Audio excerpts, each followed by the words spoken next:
তো তোমার দেখিতে পাওয়া যাচ্ছেন মোর শাশুড়ি মা একেবারে সেই করে শীতলটা পুচ্ছে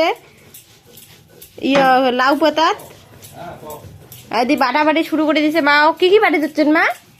শুকনো লঙ্কা, কাঁচা লঙ্কা, রসুন আর আর নাই কোনো গোলমরিচ। আর এই যে এটা কাটি দিতে হচ্ছে রসুন শাক আর লাউ শাক। রসুন শাকটা দিলে বলে সেই সুন্দর ঝাঁঝ ঝাঁঝ লাগে না ছাকাটা, তাহলে খুব টেস্ট লাগে। এই জন্যে এই যে রসুন শাকটা দেওয়া হচ্ছে। আর লাউ শাক কিসের জন্য মা? লাউ শাকটা কিসের জন্য মা?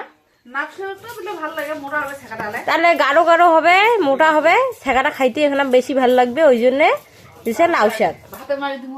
তারপরে ফির এই যে ভাতের মাঠ এই যে দিমো রেডি আছে। এটা এই দিমো কড়াই বসে দিছো মা, বাটাবাটিটা হয়ে গেলে মই বসে দিম কড়াইতে। কিন্তু ভিডিও অল্প কোনো বেশি কালা দেখা যাচ্ছে, কিন্তু রিয়েলিতে এতটাও কালা নো মায়, হ্যাঁ না?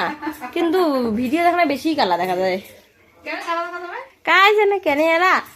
এই যে তারপরে এখন সবকিছু রেডি করার পরে আরো তোমাকে দেখে যাচ্ছ।